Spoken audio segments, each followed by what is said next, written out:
Support for this and all the other podcasts on the Marketing Podcast Network is provided by Momento. Yes, you can use AI to make your job as a marketer easier. Momento is built to put the power of AI in your hands. It can write social media captions, have it watch or listen to a podcast and suggest, then automatically create social media posts to promote the show. Heck, it can even listen to a podcast episode, then write a poem about it you can use on your company blog. Go check it out. MPN listeners can try it for free at bit.ly/MomentoMPN.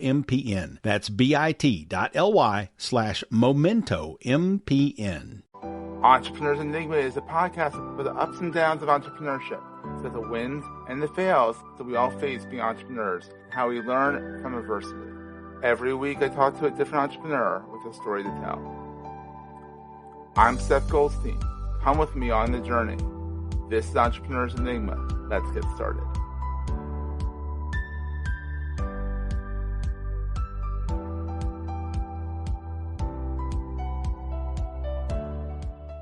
Hey everybody, welcome to another edition of the Entrepreneurs Enigma podcast. I am, as always, your host with the most, Seth. Today I have Roopak Gupta. He is the chief bottle washer, the head honcho, the brains behind mtap.io, which is a business card networking. I'll have him explain it. It is a business card on steroids, essentially, is what it is. You walk around, you can tap your card to people's phones, exchange data. It's really neat. He's also the CEO of Tech, which helps startups build out their products and their MVPs and all that. He's a serial entrepreneur, and he has got an MBA from Columbia, and he's also helping out with their startups over there. He believes building technology that brings people together, enables authentic connections. How's it going, buddy? Maybe you can explain, give it a little bit more pizzazz about MTAP a little bit. Because I kind of say it's like a business card on steroids, which it is, but it's more than that. It is, definitely, yes. So you put it, Seth. So first of all, thank you for having me on your podcast. I'm an glad. honor. Yeah. And it is so wonderful to know you and all the things you do. So thank you for everything, Seth, that you do. And my head's blowing up. My head's getting big. So you bring everyone together, and that's what MTAP also does. But before I tell about MTAP, right, I'll tell you a story of how it was born. Yeah. So it was born from a pain and from a trigger. But pain was not the trigger. So my pain was meeting people, and so many of them. And when you come back, doing that follow-up, either it won't happen. And if it happens to about 20 or 30% of the people, because either the business card, paper cards were lost, or they were lost in my contact form. So there was not a proper way of how I can reach out to people after every networking event. And during COVID especially, a lot of people were reaching out over the phone and over Zoom. So all of a sudden, what you have to share changed. Exactly. The medium changed, and that was a problem. But the trigger of MTAP happened when I was just cleaning up my desk and I was throwing out a lot of paper out of it. And those paper was coming from my visits from conferences and all the pamphlets and the goodies that you have that you see. And my daughter, Ria, she is a big enthusiast around environment. And she's like, Dad, you are into digital technologies. Why don't you just figure out a way that we don't have to print and throw all of this paper? Yeah. And that was the trigger to actually start thinking of a solution to reduce paper. And that thought emerged as Magic Marketing. I love which later on was renamed and rebranded to MTAP Magic Tap. Yeah, I love it because it's magical. I mean, when people see this and they're like, it's just like when you used to be able to tap your phone and people are like, whoa, tap your phone and pay for something. That's now kind of become ubiquitous. Now, soon enough, these business cards that you tap to give people information are going to be ubiquitous. And so what sets MTAP apart from all the other plethora of Instagram-esque tap cards? Yeah. Because they're all over the damn place. It's all over the place, right? So you will find so many technologies that are just tapping it and putting it through. Yeah. And that's where the key difference between a contact and the connections came up. Yeah. So when I was trying to go around and I was tapping it out, I still realized I have not resolved my very basic problem of doing the follow-ups, because I still had to do those follow-ups. I still had to go in and do all of those activities. Yeah. And I was not And sure then you had if to I find the got damn people's contact information. information in the process too. Yeah. So we were losing a lot of contact information. So how do you resolve that? And then we came back and used my knowledge on the software industry side to actually create a software of doing connections.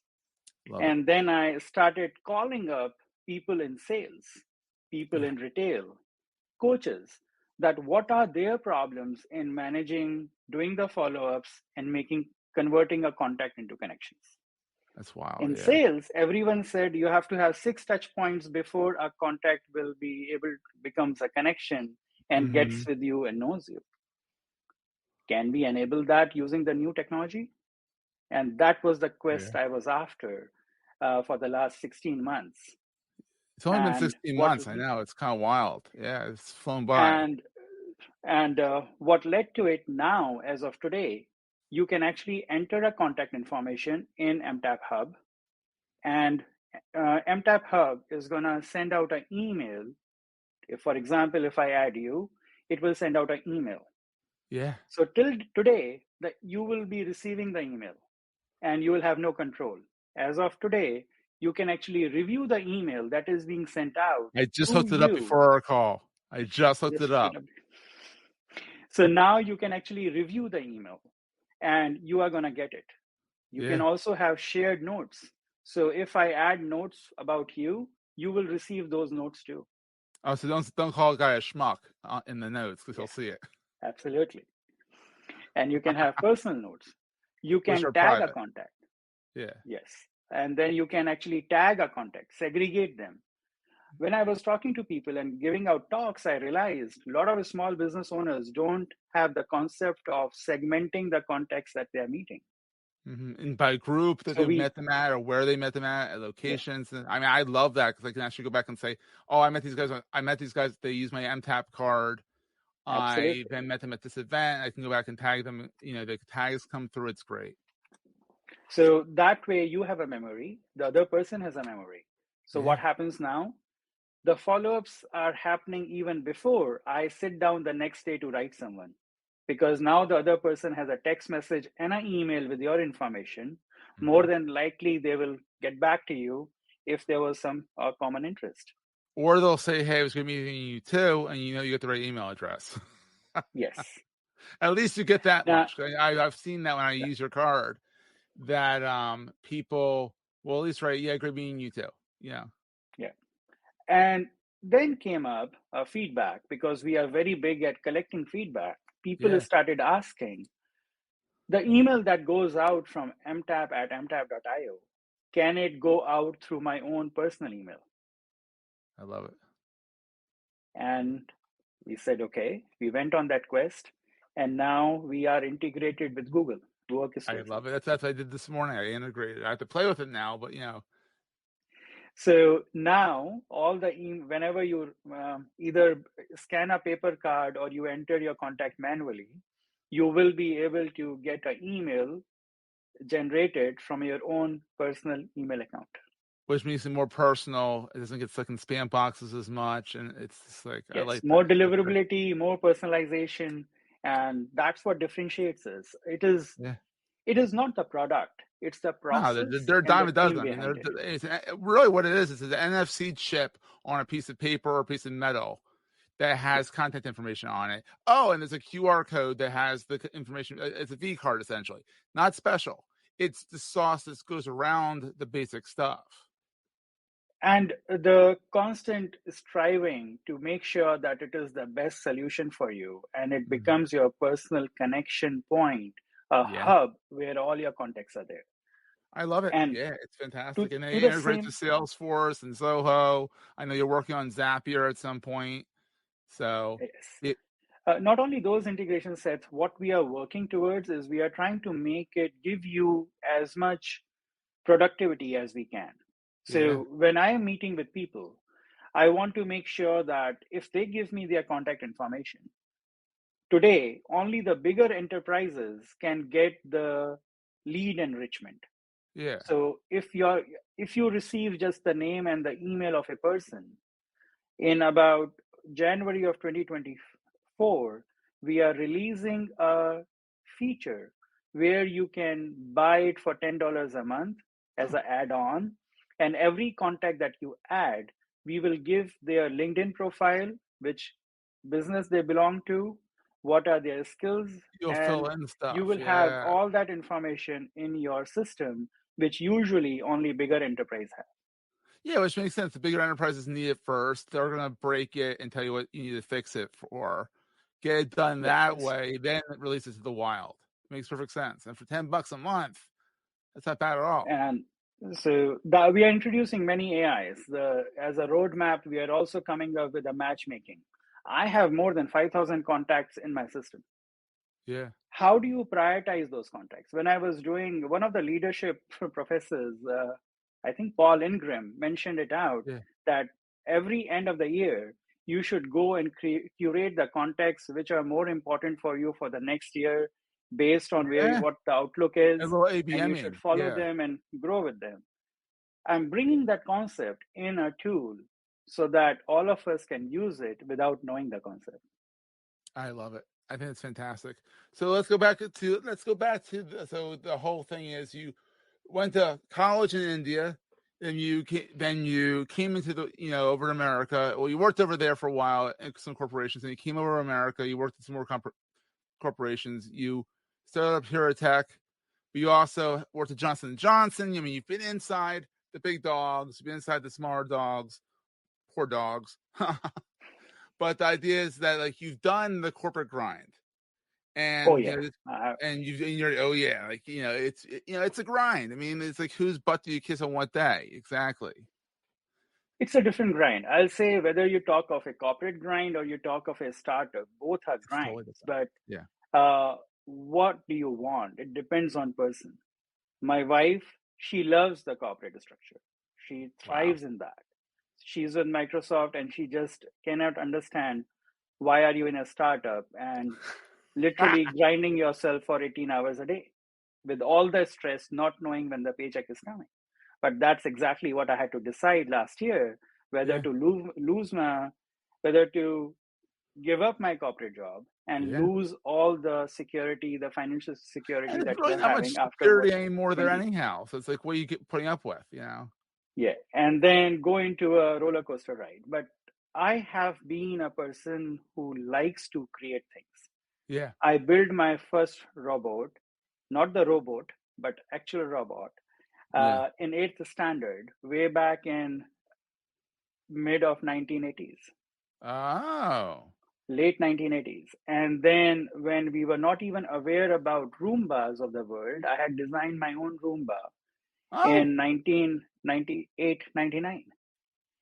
And one of the factors that made me form Eureka is what I learned, and I'm still getting my goosebumps because I lost a lot by Yeah. learning, and my biggest experience was learning.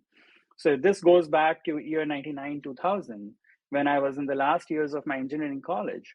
I had developed a platform on which you can keep your big vacuum cleaners, and actually it will clean your house. It will know where the chairs are, it will know where the That's rugs wild. are, and it will adjust the suction accordingly. Oh wow. At that point of time, the concept of startups was not there. No, The it's too early. concept of Yeah. funding was not there. And the concept was, especially in India, if you prove to it, you build the final product, only then anything will happen. Oh wow. We're gonna take a quick break, hear from our sponsors, and get right back to the show. Hey there, it's Jason Falls. If your company or maybe one of your clients sells to marketers, you look for advertising channels that guarantee business marketers are paying attention, right? Let me introduce you to the Marketing Podcast Network. You're listening to it right now. It's a network of podcasts all about marketing. So 100% of MPN's audience are marketers. Reach them by advertising on the Marketing Podcast Network. Learn more and find our media kit at marketingpodcasts.net. I was told by a couple of folks that big companies, they will give the work on giving me the patent about it if I do X, Y, and Z. And X, Y, and Z during that time in Indian rupees was costing me about 2 lakhs to 3 lakhs. And Wow. understand, I come from a background where I had been brought up by my grandparents. I had lost my parents at a very early age. So finance was not that much available. Yeah, you In had to fact, kind of get corporate. Yeah. whatever money I needed, I had to build other exhibits and work through that, and then get the money of whatever I needed So to you've been a build what I hustler did. from the get go. You've been hustling. I was being a hustler. In fact, I was known to have take more on my shoulders than I can walk the weight with. That's hilarious. So, So, but yeah. yeah, being a hustler, we got there. I could not, I didn't, I was given advice not to move further with that. We don't have finances. Patent will not do anything. And It was then a little I early. It came was to a little US. early for it too. Yeah. No, and then I came to US and I went to Brookstone, not Brook Brothers. Way back, we had Brookstone, which had all the major Yeah, gizmos and yeah. electronics and the latest happenings. And I saw Roombas, and those were exactly my design. And you're like, oh shucks. So that made me think, okay, as I grow up, I will create a company which will be helping the startup folks who have an idea and take that into a product. I love it. And that is what helped born Eureka. Love it. In Love it. terms Love it. of my experience from an enterprise perspective, in India, I worked with Bharti Telecom. At that point of time, there was no roaming concept. So we brought roaming in India. Oh wow! And India is a big country, so you know you're going to be India roaming. is a big country. So that was where I was thrust upon working with very, very intelligent people who had big industry experiences. Yeah. And that enabled me to get to a launching pad where in about 1.5 years, I learned as usually people will learn in 10 years. Wow. In terms of the development of products, in terms of launching of the products, in terms of doing the communication with people. So you learned a lot. We learned a lot. We learned a lot. And my famous cliche was, after I came to US for the first 2 years, my cliche was, I worked with more Americans in India than I worked with Americans in America. It is kind of ironic that how that works, because yeah, and that was the reason was when I was working with this team was from Alcalucent. So we were about 10 Indians and 50 Americans. Oh wow. In Delhi for 2 years. So that was such a big learning experience from a cultural perspective too. Oh, it's very different culture, because and learning how Americans are fast talkers, fast movers, Indians are more agreeable. The way and that was one of the key differences. That kind of usually Indians will not say no. That's our culture. Saying no is very difficult. They'll say no. But I was in a culture where most of the folks were either US return or UK return. Oh, and they know how to say no. They know how to say no. And that was one of my biggest learnings during that time. What to take on your plate, what not to take on your plate, and how do you work as a team. I love it, dude. I love it. So what is the best thing about being an entrepreneur? The best thing is the satisfaction that you get when you sleep at night, that you're working for a cause that makes you happy. That's awesome. So then on the flip side, what keeps you up at night? What's the scariest thing about being an entrepreneur? The scariest thing is, will you cross the finish line? It's so true. Will you cross the finish line? It can be any finish line that it is there. It is, are you able to achieve your goals? Are your assumptions validated correctly? And everything else, like people talk about, the scariest factor is, will I be able to run the payroll at the end of the year or at the end of the month? Whatever your situation may be. That is a after effect of meeting your goals.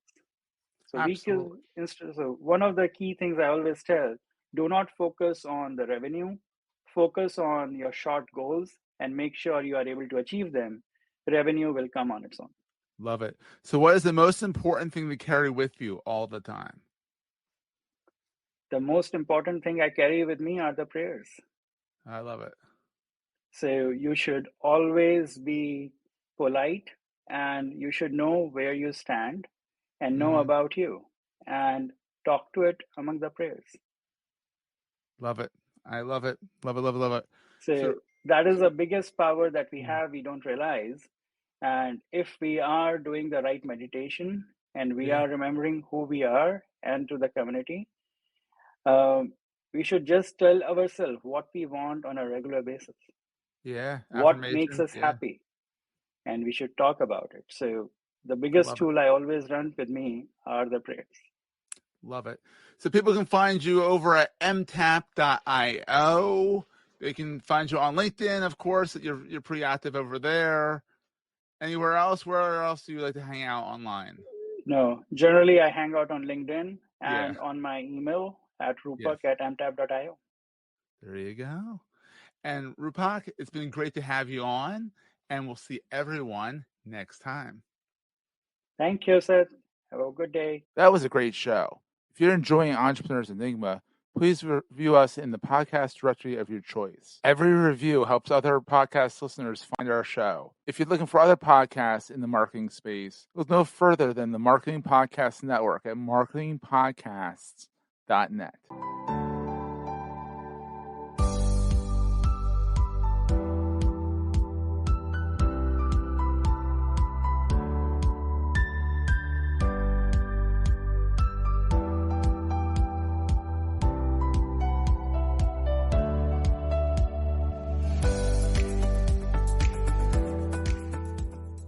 Goldstein Media hopes you have enjoyed this episode. You may know you're listening to this show along the Marketing Podcast Network, but did you know there are other great shows on MPN to help your business? Dan Farkas hosts a great podcast called The Strategic Communicator. Dan, tell us what these fine folks will hear when they listen. Jason, it's pretty simple. The Strategic Communicator podcast talks with industry leaders about emerging trends and how we can use various forms of communication to make the world a better place. Anyone listening will leave with tangible ideas you can use to help with your PR and marketing efforts. Amazing. Where can people subscribe? Easy. You can go to passpr.com. You can find the show at marketingpodcast.net or just search The Strategic Communicator with Dan Farkas wherever you get your podcast. You heard him, folks. Go get it. This podcast is heard along the Marketing Podcast Network. For more great marketing podcasts, visit marketingpodcasts.net.